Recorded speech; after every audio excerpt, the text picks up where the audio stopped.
અંગ્રેજથી બદતર નિકમ્મી સરકાર અને એના શાસકોએ આ તમે વિડીયો જુઓ, આહિર સમાજના જામનગરમાં વૃદ્ધ દંપતી રહે છે. આ વૃદ્ધ દંપતીને આહિર સમાજ જે આશરા માટે પ્રખ્યાત છે, એ જ આહિર સમાજનો આશરો જ છીનવી રહ્યું છે આ તંત્ર, આ ભાજપ સરકાર. અને નેતાઓ બધા ચૂપ છે. તમે જુઓ, આ ધોમ તડકામાં અત્યારે આપણે બેસી ન શકીએ એવી હાલતમાં આ આહિર સમાજનો વૃદ્ધ દંપતી વર્ષોથી ત્યાં રહે છે અને એને ગેરકાયદેસર છે. જેમ ભાજપનું મહાનગરપાલિકા બન્યું, હજી તો મેયર બન્યો નથી, તો ફરીથી ડિમોલેશન ચાલુ કરી દીધું ગરીબો, વંચિતો, શોષિતો ઉપર. શરમ આવી જોઈએ તમને. આ ભાજપ નિકમ્મી કેટલી છે એનો આ નમૂનો છે.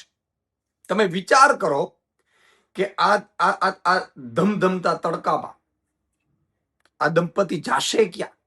અને તમે એમ કહો છો કે ચલો એ ગેરકાયદેસર છે. એકવાર માની પણ લઈએ ગેરકાયદેસર. તમે ઉદ્યોગપતિ અદાણીને હજારો લાખો એકર જમીનો આપણે આપીએ છીએ, ટોકનના ભાવે આપીએ છીએ.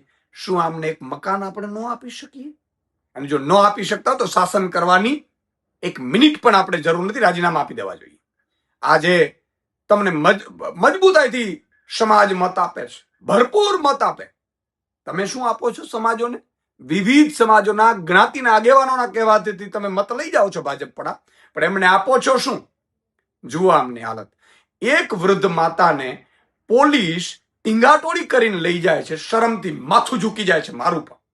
હું કઈ કરી નથી શકતો, કારણ કે નમાલા શાસકો, નમાલા નેતાઓ અને અંગ્રેજથી બદતર સરકાર. આ પોલીસની પણ તાકાત ન હોવી જોઈએ, કોર્પોરેશનની પણ તાકાત ન હોવી જોઈએ અને કોઈની પણ ન હોવી જોઈએ. આવી રીતે તમારે માની લો કે ડિમોલેશન કરવું તો વ્યવસ્થા તો આપો, વૈકલ્પિક વ્યવસ્થા.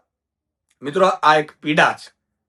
જાગો, બીજા 10 ને જગાડો અને જ્ઞાતિ જાતિ ધર્મવાથી ઉપર આવી અને પોતાની સરકાર, જનતાની સરકાર બનાવો. નહીં તો આ દેશી અંગ્રેજો તમને મને જીવવા નહીં દે.